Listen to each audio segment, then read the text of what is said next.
Nako, simula nang nahuli si Senator Dante Marcoleta, marami na rin nakakapansin na unti-unti na no naliliwanagan ang karamihan, no? Yung iba sa atin, naliwanagan na tayo. Pero yung mga loyalista at iba pa, unti-unti naliliwanagan. Actually, hindi pa naman sila totally kakampi kay Senator Marcoleta, no? At totally galit sila kay Senator Marcoleta. Pero naliwanagan lang sila sa nangyayari ngayon, no? Kasi bakit? May mga ilang vlogger na po, ha? Ito hindi chismis to. Totoo to. Ayoko lang banggitin yung pangalan ng vlogger, ha? Alam niyo naman yan kung kayo sumusubaybay din doon at isa sa mga nagpapainit ng ulo sa inyo yung mga vlogger na yon, medyo kumakambyo na. 'Di ba? May isang vlogger, sinabi ko sa inyo, nag-withdraw na siya, 'di ba? Sabi niya, "Mag-withdraw na ako ng support kay BBM." Yung isa naman, hindi naman siya nag-withdraw, pero sinasabi niya, napapansin niya, tila yata hindi na nag-iimbestiga o pinag-uusapan ang flood control issue. Yan ang sinasabi ko sa inyo. Bakit? Effective ang ginagawa natin, pati ng mga Net 25, na kung saan isinisiwalat natin yung kanilang baho, bagay na hindi sinisiwalat ng mainstream media iba. Yung iba, hindi lahat.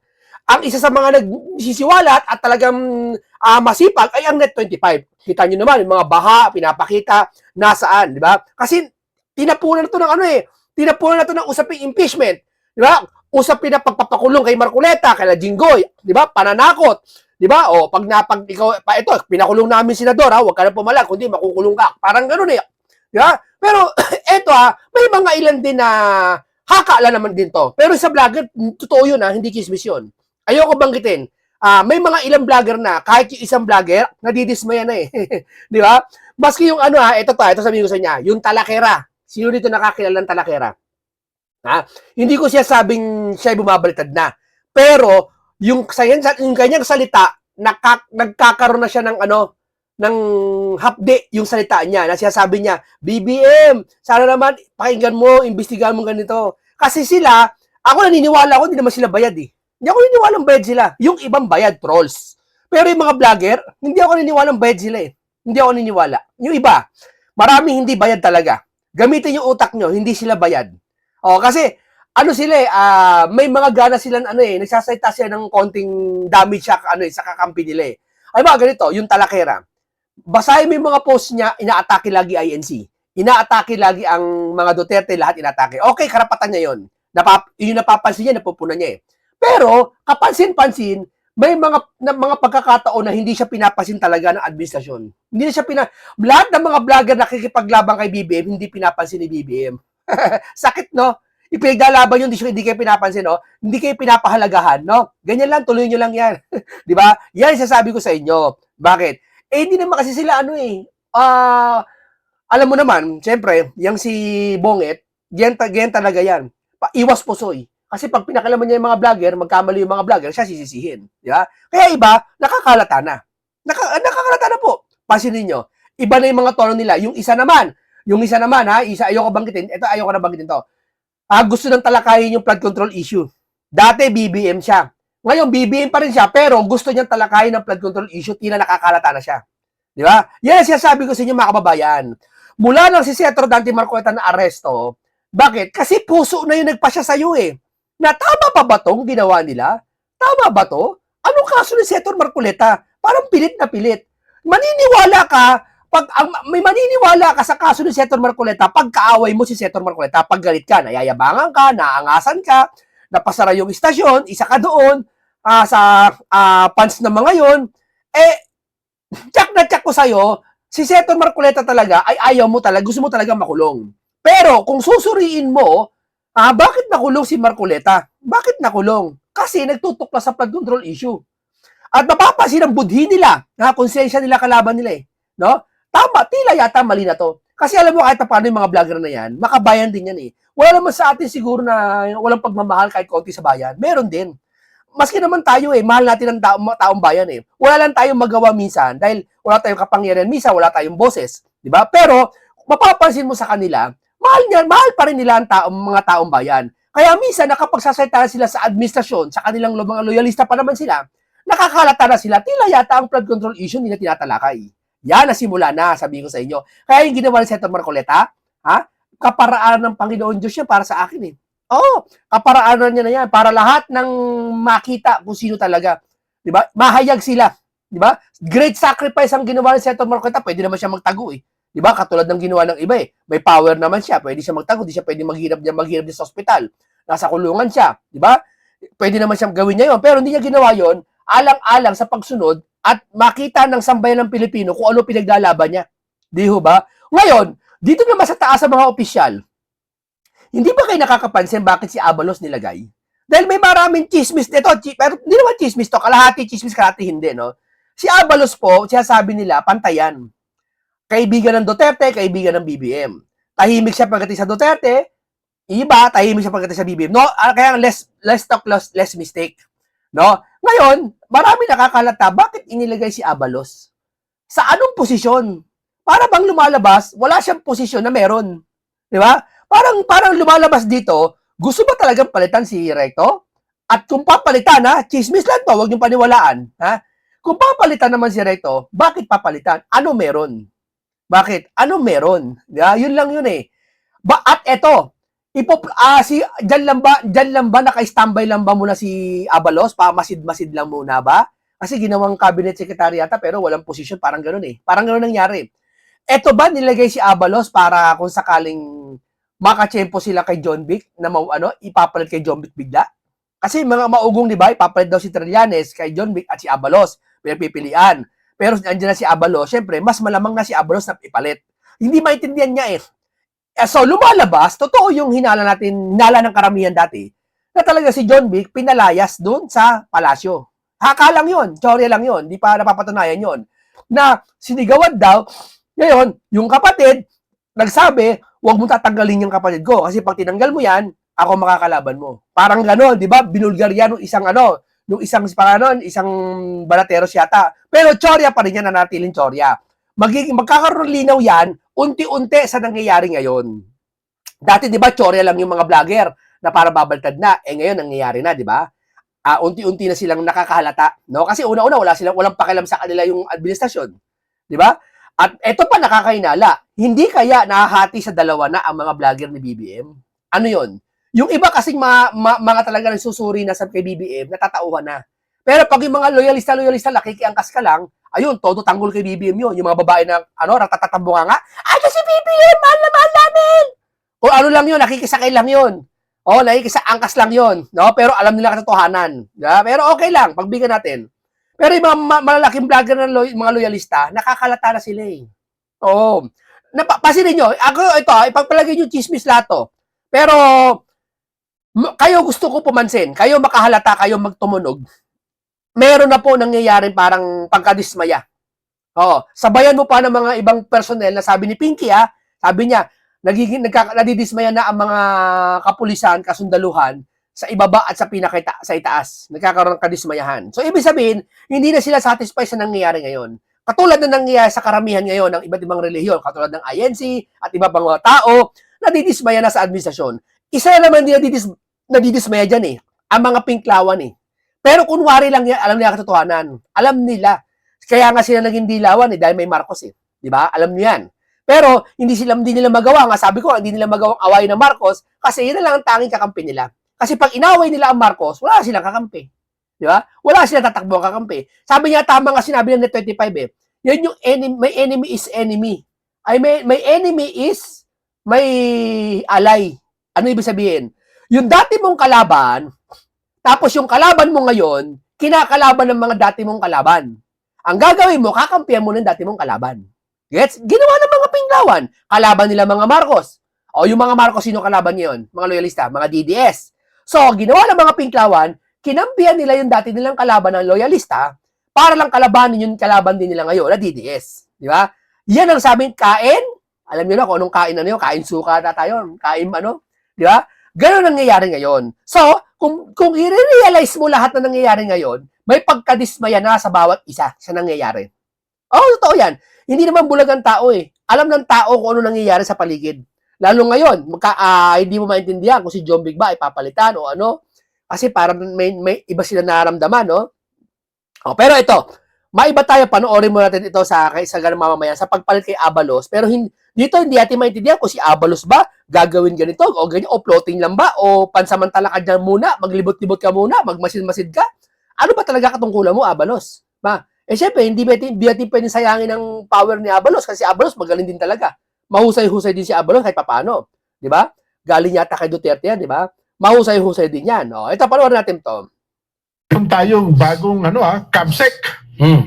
Sa katauhan po ito ni dating DILG Secretary Benhur Abalos. Siya na ba mag-ano dyan? Yan, magaling yan. Siya na ba kukumpas dyan? Oo. Ayan, siya na po ang kumpas sa lahat Di ng ba mga si cabinet DILG Secretary John Vic Remulla? Ay, mag-aagawan na ba sila? Hindi, mas mataas ito kasi siya ang sekretary ng lahat ng sekretary. O, siya secretary, lahat ng secretary. Aba, iba na yan. Yan yung nahihiya ka lang siguro palitan si... Parang ganito kasi naramdaman namin eh. Sana mali. Sana mali Ipanalangin yung mali. Kayong mga loyalista, ipanalangin yung mali kami. Para lumalabas kasi, may gusto nang palitan si BBM dyan sa mga kasama niya na parang traidor, naglaga na, hindi niya magawang papalitan. Kaya, naglagay pa siya ng isa na parang nakaamba. Kung sakaling isa, mag-traidor, alam nyo na, kung ayoko magbanggit, kung sakaling isa man-traidor, ilalagay niya to si Abalos. Sorry lang yan, huwag niyo paniwala, haka ko lang yan. Pero, may laman, di ba? May sense. Kung sakaling mag-traidor yung isa, papalit ka agad ito. Diba? Hindi na magkukumahugpak. Di ba? Iyan sabi ko sa inyo. Diba?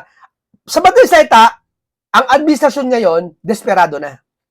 Diba? Lalo ngayon, uli nila si Senator Marcoleta, isang malaking pagkakamali ang ginawa nila sa paghuli kay Senator Dante Marcoleta. Isang malaking trap yan. Isang malaking trap ang ginawa nila kay Marcoleta. No? Hindi, ako ang mag-suspend din ng klase eh. Sabi ni John Beck. Kapsek, di ba yan yung kapatid sa Ilocano? Kapsat yung kapsat. Kapsat ba yun? Kapsat. Sorry, bali. Wala ko. Ano ang posisyon niya, Jen? Cabinet Capsec. Secretary. Actually, tawag secretary to the cabinet eh. Yan ang original na tawag dyan eh. May problema, Jen. May bakit? Dahil noong ipinalabas ng Pangulong Bongbong Marcos ang Executive Order number 1 noong pag-upo na niya, June 30, 2022, binuwag niya ang dalawang opisina. Yung una ay ang Presidential Anti-Corruption Commission. PAOK. Ay, Hindi, PACC. PACC. Oh, yung Tama. dating hawak ni Huwag Baliga. nang investigahan ng corruption Oo. at yung mga nangungumisyon. Mm. Buwag ng PACC. Ganun ba? Okay. Pangalawa, Yan yung kay Belica, no? Tama ba? Kay Belica, alam mo ba kung ano pang binuwag niya sa EO number 1? Ano yun? Ang Cabinet Secretary, Office of the Cabinet Secretary. Ganon. Baka yung office lang. Pwede naman tayo ng bago. Hindi, kung binuwag na niya, baka binuhay. Baka binuhay.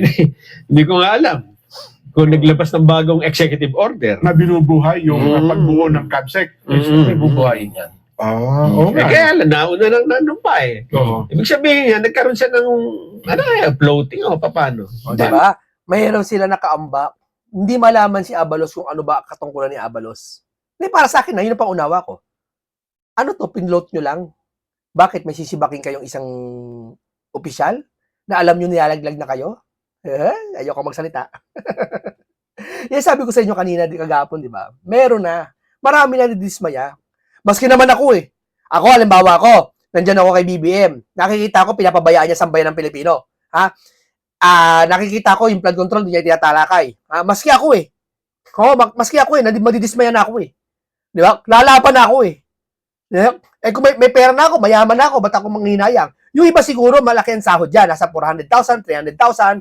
Hindi ko alam kung ano sahod ng DILG ang ni John Vic ngayon, o nila Remulla ngayon, o ng ibang sekretary dyan, nila Recto. Hindi ko alam kung ano magkano sahod ng mga yan. Pero kung sahod lang pag-uusapan ng mga yan, hindi nila mapapansin yan. Kasi barya na lang sa kanila yan. Di ba si Juan Bull di ba? Yung siya sabing, sweldo daw niya sa buong termino niya ng pagiging senador, ibibigay niya lang sa mga estudyante yata. So kaya niya sinabi yon, campaign promises yon, at kaya naman niya siguro gawin yon kasi alam naman natin, ang talagang mga Soto, mayayaman. Diba? Big Soto na lang, isipin nyo, nakatira sa mayayamang subdivision. Doon sa subdivision ng Soto, magkano isang bahay doon, lupa pala, 600 million na.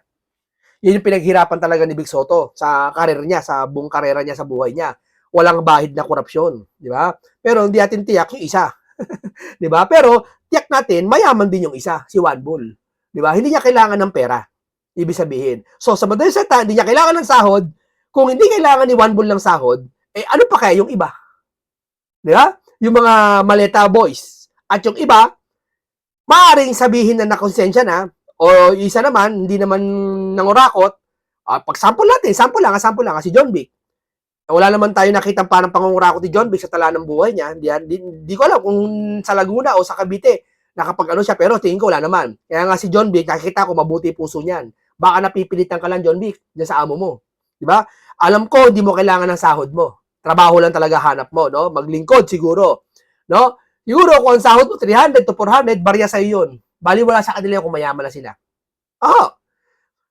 Kung talagang marami na silang ipon sa buhay nila, meron na silang mga 200 to 300 million. Kahit kay Robin niya, di ba? Magkano ipon ni Robin? Magkano nasa bangko niya? Bangko lang yun, 200 plus million. Magkano sahod ni Robin?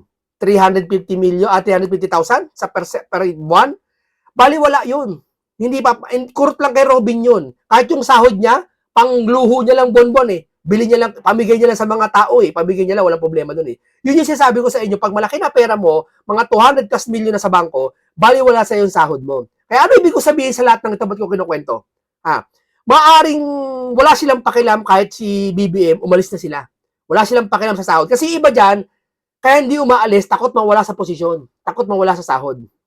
Iba payaman pa lang. Kagaya ng isa Anticlair. Hindi ko alam Si Anticlair baka payaman pala. Magkano isahod ng isang Yusek na spokesperson ka pa.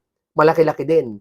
Siyempre, pag kinalaban mo yan si Bonget, mawawalan ka ng sahod. Yan si Anticlair, hindi naman siguro kaya mayaman pa yan ng sobra, katulad ng mga matagal na sa politiko, sila John Vic. Diba? Ano lang to, chore lang to kwento-kwento lang to na hindi magka-traitor si Anticlair, no? Kay Bonget kasi nga malaki ang sahod niya, pakinabang pa sa isang buwan, di ba? Kahit alam niya mali-mali na yung amo niya, pagkatanggol niya, di ba? Maski naman ako Pero kung ako mayaman iiwan kita. Ipagkakangulo kita, taong bayan na pipiliin ko. Yan mga yan, napipilitan lang talaga yan. Kaya yun. Binuhay na. Binuhay na. Kasi siya magiging sekretary. Dati yun kila Ibasco, no?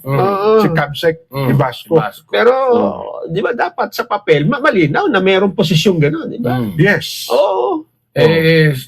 Sincere naman na nagbuwag niyan, maaari niya namang i-reactivate ulit. Ayan daw yung paliwanag dyan. Anong paliwanag? Binuwag po ng Pangulong Bongbong Marcos ang Office of the Cabinet Secretary noong 2022 sa pamamagitan po ng Executive Order number 1. Gayunpaman, binuhay niya ang posisyon noon pong July 2026. Ayun pala At itinalaga si Benhar Abalos bilang bagong Cabsec. Ayun. Baka si Abalos lang ang binuhay. Yung opisina, patay pa.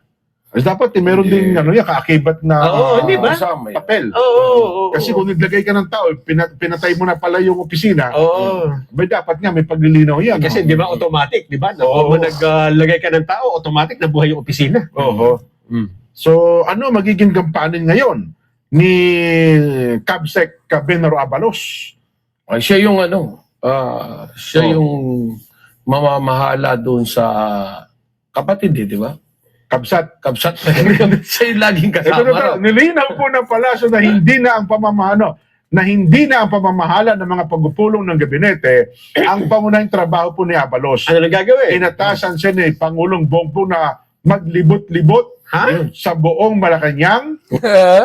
Bakit kaya maglibot-libot sabi, maglibot-libot sa buong Malacanang, siguro subaybayan yung mga staff, mga tao, lahat. Malacanang lang? At buong bansa. Yun. Upang tiyakin na talagang nakakarating sa mga ordinaryong Pilipino ang mga serbisyo at programa ng gobyerno. Ayun. So, ikot-ikot lang siya. May kasabihan tayo niyan Pasyal-pasyal ka muna. Ayun. So, pilang nagpapasyal. Yung sabing pasyal-pasyal ka muna, malaman yun. May alam sila na hindi pa nila binobroadcast siguro. Sa akin kasi, mga ganyan, floating ka muna. Diyan ka muna. Ito muna tasking mo. Kasi yung isa kasi baka mag-trader na Papalitan mo yun. Pero bakit yung alam niya magta-trader hindi niya mapalitan? Maaring natatakot siya. Maaring natatakot siya. Bakit? Kasi may alam na marami sa kanya yun. Natutunugan nyo, parang may traitor na talaga. May magta-traitor na sa kanya, may mga iiwan na siya. Natutunugan nyo. Kayo tumunog. Sige. Pastor siya. So, sa nangyaring ito, aasahan natin na may mas magandang pwesto pang naghihintay kay Abalos. Cabinet Secretary Benhar Abalos. Ikaw, Alam naman natin magaling yan. Meron. Di ba? Di ba? May duda kayo? Malay mo si John Vic biglang palitan. Di ba? Malinaw-linaw yan si John Vic. Kaso di nila magawang palitan si John Vic kasi takot siya. Maaaring takot siya. Sige nga, sibakin mo si John Vic. Hindi niya magagawa yan. Kasi bakit? Ombudsman yung kapatid. Di ba? Corner siya dyan. Bagaman ikaw naglagay nun, chismis lang to, huwag niyo paniwalaan to para safe. Pero may hawig, di ba? Kung si John Vic kinalos mo, kakalusin ka ng kapatid. Papayag ba si Boying nun? Kahit ikaw naglagay kay Boying, kakalusin ka niyan. Pag alam niyang mali yung ginagawa niyo. Dali lang. Mali ba yung ginagawa nila? Mali. Flood control pa lang, ayaw tapikin eh. Tapos, daming gumagawa eksena, papalit-palit ko, sibak-sibakin, laglagan na.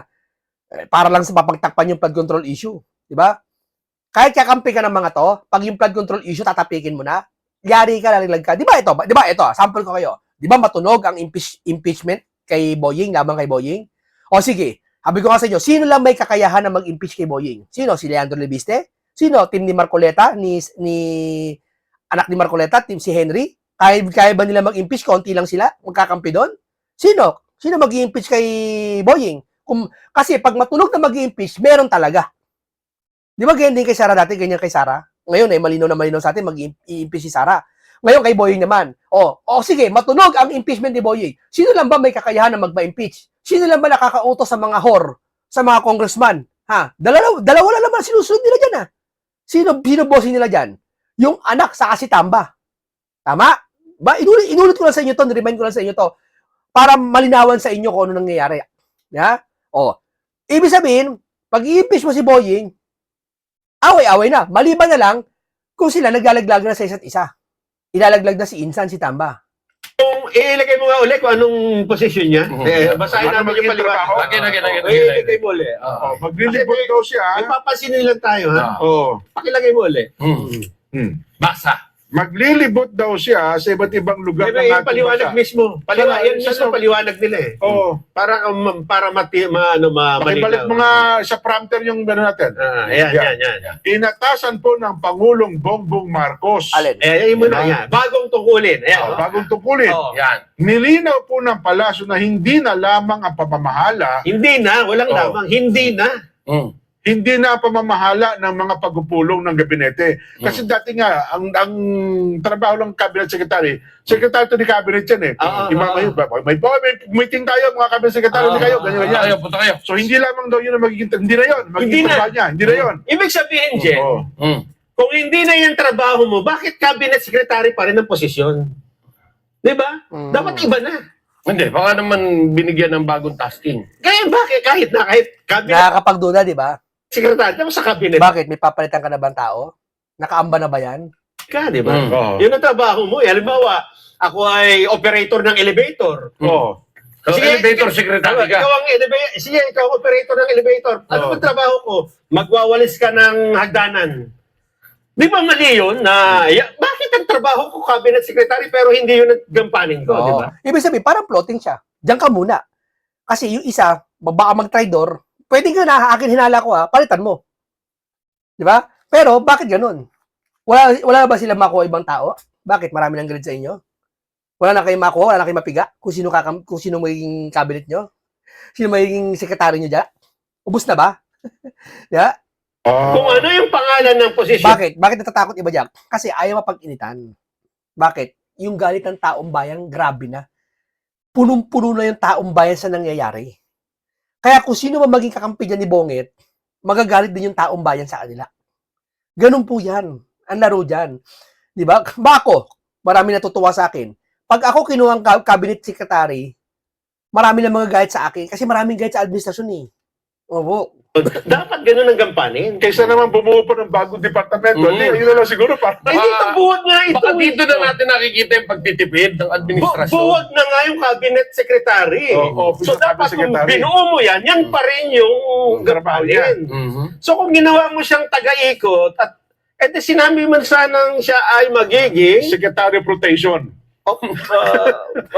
yun. Oh. Sa reporter Ay, yan. di ba? Secretary ng Orbit. Orbit. Ay, orbit. Disgrasya. Hindi ba yan? Ano ba, ikaw, sekretary? Pero basically, if you will ask me about kay Secretary Ben Arabalos, sa galing niya, Ah, magaling tama. Wala talagang namang duda, oh. inagapan lang siya ng Pangulong Bongbong Marcos na dito ko muna.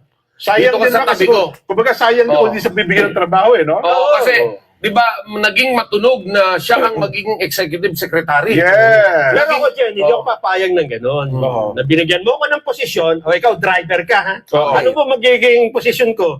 Itutulak mo lahat ng mga masisiraan. Di ba? Aba, ang posisyon mo, cook. O, cook ka. Tapos, ang gagawin mo, tagahiwa ka ng mga sibuyas ng cook. Ay, hindi ka papayag. Ewan ko kay Abalos ba't siya pumayag. Anong tasking niya? Anong gagawin niya? O, isa lang ibig sabihin. Plotting ka. Parang ganun. Abangan mo kasi may papalit. Papalitan mo yung ganito. Pwedeng si John Vic. Di ba? Pwedeng ganyan. Kaso nga lang, hindi nila magawa. Tanggalin si John Vic. Sige, syempre. May hawak sa kanila Remulla eh. Magaling din ang Remulla eh. Ako tingin ko Ako talaga, atingin ko kung papapiliin lang ako John Vic Remulla ako. Si John Vic po magaling po talaga. Kahit i-search nyo po dyan talaga sa dati niyang katungkulang governor yata yan eh. Magaling talaga yan. Magkapatid na yan. Nasira lang yung nakaupo na yan dyan sa administrasyon. Bakit? Sa pagtatakip sa flood control. Wala na ba ibang dahilan pag flood control na naman eh. Hindi, mas okay nga yun. Ikaw isa naman, ikaw driver ka. Anong gagawin ko? Sayo ka lang. Kaya nga, di ba? Parang ganun eh. Driver ka ha. Sige, tapos may sasayaw ka lang pala. Magmamasid ka lang. Mag-ikot-ikot ka lang pala. Bakit mo ko tatawagin cabinet secretary kung hindi naman ako cabinet secretary? Well, ganun pa rin. Ang sinasabi nga is cabinet secretary pa rin siya. Yun nga lang is, Iba na yung trabaho. well, hindi naman sa iba. Hindi, sabi malinaw hindi na ang pamamahala ng pagpupulong. Iba na nga yung kanya eh. Kasi yung Yan ang paliwanag ni Jose Claire Castro, di ba? Paliwanag na yun. Baka hindi alam ni Yusek. Bukas lilinawin niya. Ganun naman yan. Lilinawin niya bukas. Bayan na dito. Pag nakita ko si Yusek Leclerc, yun ang unang-una ko tatanong. Ma'am, pakiliwanag yung Siguro nga po. madalas siya magkita. Oo. Pakiliwanag yung nga po. Ano bang talaga magiging trabaho ng Secretary Ben Arabalos? Ano ba talaga? Kasi lumilitaw sa amin, parang proxy lang siya eh. Diba?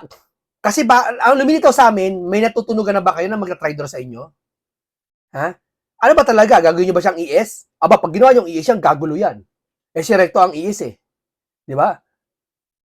Executive Secretary.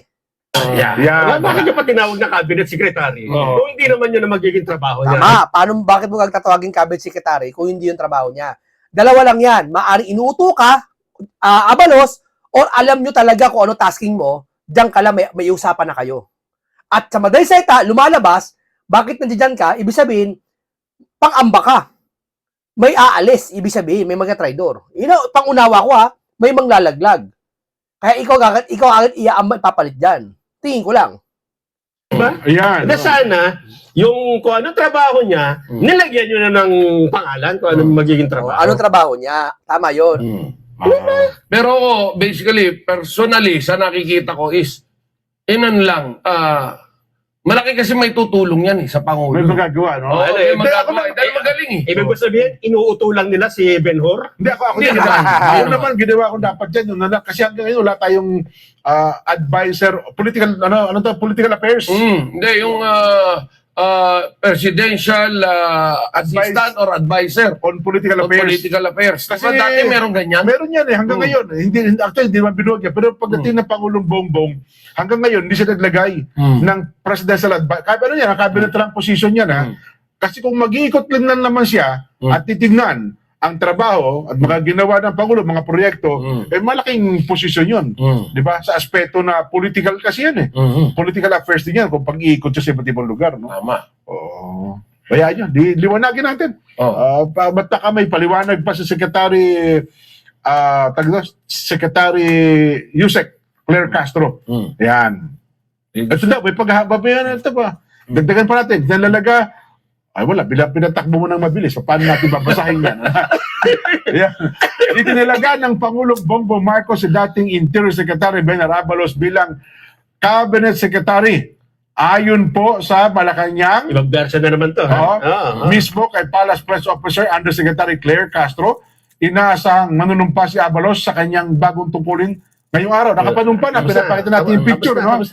Sinabi po ni Auntie Claire na tutulong si Abalos sa Pangulo sa pamamagitan po ng pagbibigay ng maagap, mahalaga at estatehikong payo hinggil sa mga usapin sa loob at labas ng bansa. Advisor. Ayan. Advisor dapat yan. At maging sa... Presidential political. Tama yung political. Tama. pwede yan. Hindi lang political, kundi sa lahat ng Hindi, kung political advisor yan, si Abalos, ba't din nilagay kagad dun? Di ba? Sana nilagay kagad na political advisor yan. Bakit parang hindi malaman kung ano trabaho ni Abalos? Isa lang iniisip natin. May nakaambang maglalaglag. Ako, yun ang aking pananaw, yun ang aking teorya. May natutunugan silang manlalaglag sa kanila at yun ipapalit kagad si Abalos. Yun ang akin lang, Lahat na advisor. Advisor to the advisor. At maging sa mga problemang lokal. Ano ba? Maaari din manong italagaan ng Pangulo si Abalos bilang kanyang kinatawan o Kasi itong mga to, trabaho lang eh. Kahit yung wala silang pakialam, gawin mo trabaho ko. Sa trabaho, may pagmamahal din yan. Ako nakikita ko wala akong nakikita ng pagmamahal kay Bongit sa kanya mga katrabaho eh. Ako nakikita ko. Pati sa mga vlogger niya eh. Di ba? Hindi ka to dati kay Tatay Digong, yung mga vlogger pinapapunta pa Malacanang eh. Di ba? Talagang mahal niya eh. Kahit sino, kahit sila Mocha, kahit yung mga maliliit, mahal niya eh. Di ba? Ito hindi eh. Nakikita ko eh. Para siguro marami nagtatampo ngayon na vlogger. Napapansin ko eh. Kaya iba siguro, bumabaitad na. Yung iba, medyo nadidismaya na. At sa pagkadismaya, ando na yung patuloy na mawawala na, aalis na sila sa bilang loyalista. No? Malamang sa malamang, yung mga loyalista nila, hindi yan magdi-DDS. Magpipinklawan niya mga yan. Tingin ko. pugnay sa mga pambansang ahensya ng pamahalaan. Coordinator. Yes. Coordinator yan.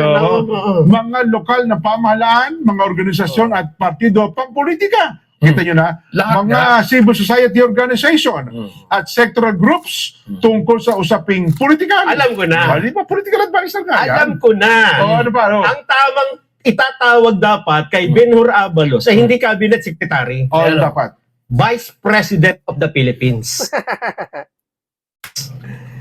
Mukhang may patunog. May patunog. Di ba sino ba ang parang Vice President ng Pilipinas? Parang si John Big din, no? Kasi hawak niya mga kapulisan, di ba? Parang dito ay may natutunugan tayo talaga, no? May laglagan na nagaganap. Hindi, binoboto yun eh. Hindi tinatalaga yun eh. Okay, sino ba Little President? Sino ba Little President? Kaya sino? Di ba Executive Secretary? ES? Little President yan eh. Dating ES natin, si Vic Rodriguez. Naging si Bersamin yata.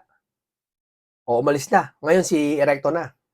Ngayon parang gusto yatang meron yata. Hindi ko alam kung si John Vic o si Erecto. Pero abang-abangan natin. Pero isa lang natitiyak natin, meron na nadidismaya, napakarami na, opisyal ni BBM. Kaya nakikita ko. Matatanggal na daw eh. Di ba?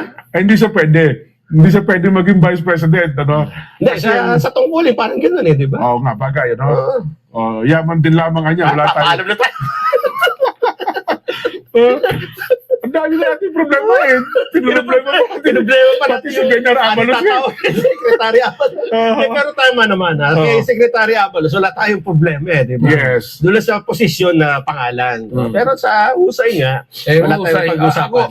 Ako tatanungin niya talaga, since naging matunog na siya yung ipapalit na executive secretary, nakikita ko naman na talagang ayaw rin sayangin ng Pangulo yung galing naman ni Ralph Recto. Kaya hindi naman pwedeng ang ibig mong sabihin dito, yun ang nakikita ko. gusto na ng Pangulo na palitan si Recto, hindi lang niya magawa. Yan ba? Nakita nyo? Parang may ganung something eh. May gustong, hindi lang si Recto, gustong palitan. May ilan dyan na gustong-gusto ng palitan, hindi lang magawa ng Pangulo. Hindi dahil sa nahihiya siya. Natatakot siguro. Bakit? Pag pinalitan niya yun, bubunyag siya eh. Di ba? Ipupush yung flood control eh. At hinihinala nga ng iba, di ba? Nakaramihan ha, hindi sa akin galing yan, sa iba. Na si Boying nga daw yun, saka si John Vic eh. Yeah. Kahit tingnan mo si John Vic niyo, si Boying, ano iniimbestigahan? Yung flood control. Na, wala nag-iimbestiga, wala na si Senator Marcoleta, si Boying na lang pag-asa natin. Na Boying, umalis ka na dyan, imbestigahan mo ang flood control. Sige. Kung i-impeach ka, isa lang ibig sabihin niya kung sino magpapa-impeach sa'yo. Yung maaring dyan, isa sa mga taas na gusto kang i-impeach na. Biro mo, i-impeach mo si Boying. Kasi nag-iimbestiga sa flood control eh. Pag talagang flood control ang pinag-usapan mo, kahit kakampi nila, kakalusin nila. Hindi totoo yan. Di ba nangyayari kay Boying ngayon? O, ba't i-impeach si Boying ngayon? Ba't matunog na i-impeach si Boying? Maaring tinanggi ni Gloria. Maaring tinanggi ng karamihan. Pero may aamin ba dyan? Magugulat na lang tayo, may impeach na yan. Nasa proseso na. Di ba? Ipoproseso pa lang. So, ibig sabihin, kung may nabubuong impeachment kay Boying, ibig sabihin, anong dahilan? Kasi tutuklasin ni Boying yung flood control. Sa madaling salita, lahat talaga ng tumutuklas sa flood control, kakampi man o kalaban, kakalusin nila. At pagka ganyan, umalis na kayo dyan. Umalis na kayo dyan. Di ba?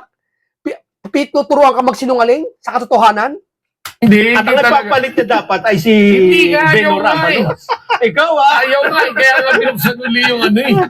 Kaya nga, galing gumawa na opisina para hindi sila mag-away. Pero siyempre, doon naman sa DILG na lumutang din. Oo, napapalitan. Napapalitan. Ayan, di ba? Lumutang din, DILG papalitan. Pwede dahil... Malaki na puhunan. Hindi, mahalaga. Mahalaga si Takot sila kay John Vic. John Vic Remulla. Matakot sila kay John Vic, kaya hindi niya lang papalitan. At kung bakit takot, tatanungin niyo ako, secret muna, mga kasama.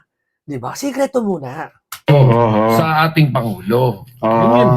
Pero mabibigat yung mga pahayag ni John Vic itong mga nakalipas na araw. Anyway. Ano ba mga naging pahayag? Mabigat ang pahayag ni John Vic, pero sikreto. Sikreto. Kayong mga ibang loyalista dyan, akala nyo lamang kayo? Huwag na natin balikan. Uminit ang ulo ko no? Ulo ko.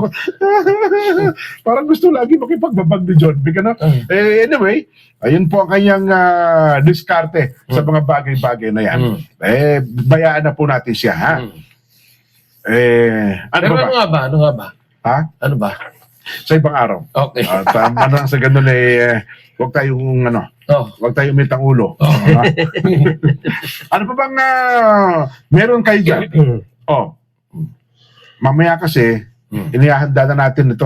Mamaya nyo na pag-usapan itong update kay Senador Dante Marcoleta. Ayan. Pero kayo ba? Ano ba naging obserbasyon ninyo doon sa 3 araw na... Okay, dito maraming salamat po sa inyo. Talagang kayo na humalata. Ngayon sa ngayon, di pa tayo magsasalita kasi kailangan sa kanila manggaling talaga yung konfirmasyon sa mga mismo nga sa taas, no? Okay, punong-puno ng karunungan, komentaryong punong-puno ng kaalaman karunungan at makabuluhan talakayan naman ang hinatid sa inyo, lesson learned at napakarami pong bago kayong natutunan na naman, no? Makabuluhang issue talakayan na naman ang aking hinatid sa inyo, no? Hanggang dito lang po, paalam po sa inyong lahat.